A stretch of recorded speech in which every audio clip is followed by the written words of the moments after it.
स्वागतम दोस्तों आज हम डिस्कस करेंगे जब केतु आपकी कुंडली के तीसरे भाव में जाता है वो किस तरह के परिणाम देता है। दोस्तों अगर आप हमारे चैनल पर नए हैं तो प्लीज़ सब्सक्राइब आवर चैनल और हाँ बेल आइकन पर क्लिक करना ना भूलें ताकि फ्यूचर में आने वाले वीडियोस के लिंक आपको आसानी से मिल जाए। दोस्तों केतु एक कार्मिक प्लैनेट है। जैसे कि राहु और केतु आप जानते ही ये कोई ग्रह या प्लैनेट नहीं है, एक छाया ग्रह है। तो केतु दोस्तों बॉडी को रिप्रेजेंट करता है और राहु हेड को रिप्रेजेंट करता है। तो दोस्तों जब केतु किसी भी कुंडली के किसी भाव में बैठता है तो इसका मतलब ये है कि दोस्तों केतु ने अगले जन्म में यानी इसके पास जन्म में सारे सुख उस भाव से रिलेटेड जी लिए हैं या मिल गया है उसे। तो इस जन्म में उसे उस भाव का सुख में कोई इंटरेस्ट नहीं है, यानी डिटैचमेंट या आइसोलेशन होता है। दोस्तों केतु का किसी भी भाव में बैठना यानी वो उस जातक को उस भाव के सुख या फल के लिए इतना पैशन या डिटर्मिनेशन नहीं होता है, वो उस भाव के सुख को पाने के लिए इतना इच्छुक नहीं होता है। दोस्तों केतु रिप्रेजेंट करता है आइसोलेशन को, रिलीजन को, धर्म को। केतु रिप्रेजेंट करता है किसी तरह के डिटैचमेंट को, डिटैचमेंट फ्रॉम मटेरियलिस्टिक वर्ल्ड। अब दोस्तों मटेरियलिस्टिक वर्ल्ड क्या हो गया? जब जहाँ पे हम रहते हैं जिस दुनिया में मोह माया, पैसा, कोई भी चीज़ को पाने की हद, ये सब चीज़ में केतु इंटरेस्टेड नहीं होता है। केतु इंटरेस्टेड होता है मोक्ष में, रिलीजियस पाथ में, लाइफ में किस तरह से आप अपने रिलीजन को या अपने धर्म को इम्प्रूव करें, अपने अंदर की अंतरात्मा को कैसे अचीव करें, इस तरह के कर्म में केतु इंटरेस्टेड होता है। दोस्तों तीसरा भाव रिप्रेजेंट करता है आपके कम्युनिकेशंस को, तीसरा भाव रिप्रेजेंट करता है आपके छोटे भाई बहन को, तीसरा हाउस रिप्रेजेंट करता है आपके करेज को, तीसरा हाउस रिप्रेजेंट करता है शॉर्ट ट्रैवल्स को, छोटे मोटे जो आप ट्रैवल्स करते हो उसे तीसरा हाउस रिप्रेजेंट करता है। साथ ही तीसरा हाउस रिप्रेजेंट करता है मार्केटिंग, सेल्स, मीडिया के जॉब को। दोस्तों जैसा कि मैंने कहा केतु कहीं भी बैठता है तो वो आपके जो मोह माया या मटेरियलिस्टिक वर्ल्ड वाली चीज़ें होती है उससे वो हमेशा डिटैच रहता है या आइसोलेट करने की कोशिश करता है। वैसे ही दोस्तों जब केतु आपके कुंडली के तीसरे भाव में बैठता है तो ऐसे जातक कम्युनिकेशंस में यानी किसी से बात करनी है, कम्युनिकेशन करना है तो वो उसे अवॉइड करते हैं। वो बेसिकली चाहते नहीं हैं कि जास्ती लोगों में जलप हो या 10 लोगों से बात करें या लोगों से कम्युनिकेट करके अपने फीलिंग्स को या अपने एक्सप्रेशंस को व्यक्त करें। ऐसे जातक बहुत ज़्यादा कम्युनिकेशन से या दूर रहते हैं। फॉर एग्ज़ाम्पल दोस्तों अब तीसरा हाउस रिप्रेजेंट करता है आपके सिबलिंग्स को और केतु रिप्रेजेंट करता है आइसोलेशन को। तो ऐसा देखा गया है कि जब कुंडली के तीसरे भाव में केतु होता है तो ऐसे जातक अपने भाई बहन से, छोटे भाई बहन से कम्युनिकेशन में इतने इन्वॉल्व नहीं होते हैं, उनका एक रिलेशन इतना कम्युनिकेटिव नहीं होता है, ये लोग इमोशनली इतने अटैच नहीं होते हैं, ये ऐसे जातक अपने काम में ही बिज़ी रहते हैं और इनका इमोशनल अटैचमेंट या इमोशनल इन्वॉल्वमेंट या उनसे बात करना या उनसे एक स्ट्रॉन्ग बॉन्ड रखना जो बहुत कम देखा गया है। अगर वो उनसे इमोशनली अटैच्ड या बॉन्ड होते हैं तो ये जातक उनसे काफ़ी दूर रहते हैं या उनके छोटे भाई बहन होते ही नहीं है, वो घर में अकेले बेटे होते हैं, अकेले बेटी होती है। तो इस तरह का योग बनता है जब केतु आपके तीसरे भाव में बैठता है तो ऐसे जातक का अपने यंगर सिबलिंग से बहुत ज़्यादा कम कम्युनिकेशन होता है और काफ़ी आइसोलेटेड रिलेशनशिप होता है। दोस्तों तीसरा हाउस रिप्रेजेंट करता है करेज को, वहीं केतु रिप्रेजेंट करता है अध्यात्म को, स्पिरिचुअल चीज़ों को। केतु रिप्रेजेंट करता है डिटैचमेंट को, आइसोलेशन को, detachment from the materialistic world.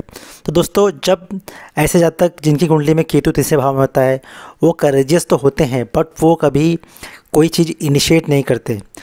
मतलब कि ये है कि वो उन्हें तो पहले किसी भी झमेले में या लफड़े में या किसी तरह का करेज वाला काम करना पसंद नहीं है।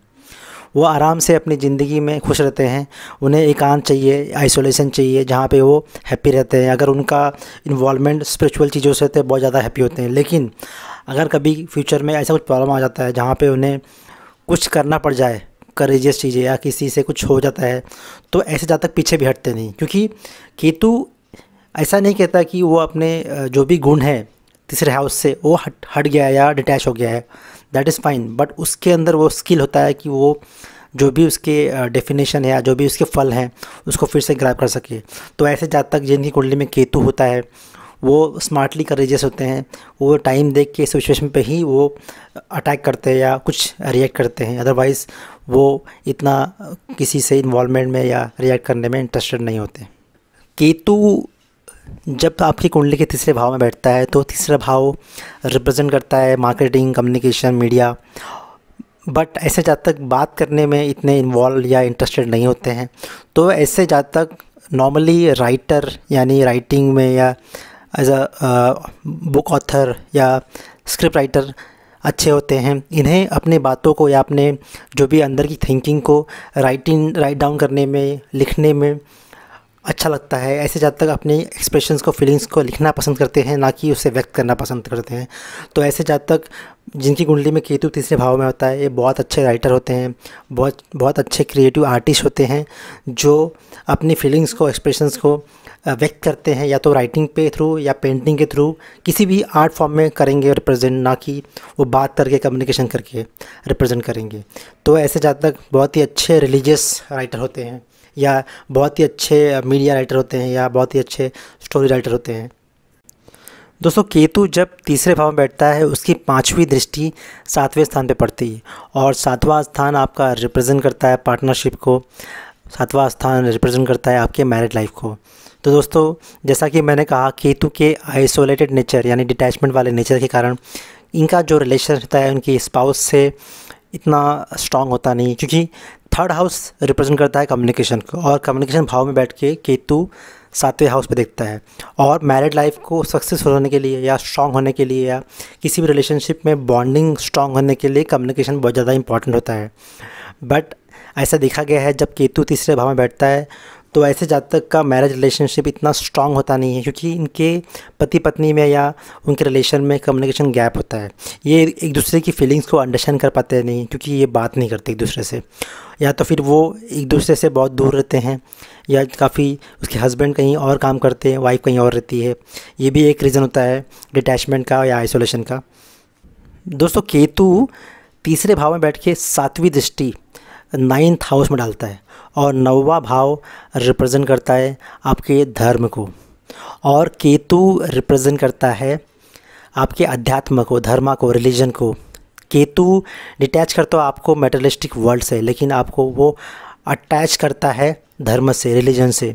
तो ऐसे जातक जिनकी कुंडली में केतु तीसरे भाव में होता है, ऐसे जातक बहुत ज़्यादा रिलीजियस होते हैं। ये किसी भी अध्यात्म को स्टडी करने में बहुत ज़्यादा इंटरेस्टेड होते हैं। इन्हें काफ़ी ज्ञान होता है अपने रिलीजन का, अपने वेदास का, और ये एक बहुत ही अच्छे इंसान होते हैं, बहुत ही हेल्पफुल होते हैं, और इनका जो माइंड होता है एक रिलीजियस वे में काम करता है। इन्हें लोगों की समझ होती है, आध्यात्मिक समझ होती है। ये अपने जो भी ये धर्म को बहुत मानते हैं और उस हिसाब से अपने आप को ग्रो करते हैं। तो ऐसे जातक बहुत हेल्पफुल होते हैं, बहुत सपोर्टिव होते हैं, और गॉड के यानी गॉड फेयरिंग बोल सकते हैं आप इसको, कि ऐसे जातक बहुत ज़्यादा रिलीजन में बिलीव करने वाले जातक होते हैं। दोस्तों, केतु जब तीसरे भाव में बैठता है उसकी 9वीं दृष्टि 11वें स्थान पे पड़ती, और 11वां स्थान रिप्रेजेंट करता है सोशल नेटवर्क को, आपके फ्रेंड्स को। 11वां स्थान रिप्रेजेंट करता है आपके एल्डर सिबलिंग्स को, और केतु तीसरे भाव में बैठ के रिप्रेजेंट करता है कम्युनिकेशंस को और आइसोलेशंस को एंड अटैचमेंट को। तो जब केतु तीसरे भाव में बैठ के अपनी 9वीं दृष्टि 11वें भाव में डालता है तो ऐसे जातक अपने एल्डर सिबलिंग से इतने अटैच नहीं होते हैं। सेम वे जैसे मैंने कहा कि वो अपने यंगर सिबलिंग से भी अटैच होते नहीं, ना कि एल्डर सिबलिंग से। तो ऐसे जातकों को कम्युनिकेशन में कोई इंटरेस्ट होता नहीं है, ना बड़े भाई से, ना छोटे भाई से, ना बड़ी बहन से, ना छोटी बहन से। ये अपने में मस्त होते हैं, अपनी दुनिया में खुश रहते हैं। इन्हें किसी भी व्यक्ति से कम्युनिकेशन करके अपने इमोशंस को व्यक्त करने में इंटरेस्ट नहीं होता है। तो ये चाहते हैं कि उन्हें कोई भी अपने हाल पे छोड़ दे, ना कि ज़्यादा वो उनसे इमोशनली या मटेरियलिस्टिक वे में तो अटैच होंगे नहीं, क्योंकि उन्हें मटेरियलिस्टिक चीज़ों से डिटैचमेंट होता है। इसीलिए उनका रिलेशन इतना स्ट्रांग होता नहीं है अपने भाई बहन से। साथ ही दोस्तों, ये भी देखा गया है कि 11वां हाउस रिप्रेजेंट करता है आपके सोशल नेटवर्क को, और ऐसे जातक जिनका कुंडली में केतु तीसरे भाव में होता है, ये सोशली कम्युनिकेट करने में बहुत पुअर होते हैं। इनके बहुत कम फ्रेंड्स होते हैं, इनके कुछ ही 1-2 फ्रेंड होंगे, बट उससे ज़्यादा नहीं होते, और ये ज़्यादा तक अपने आप में ही रहते हैं।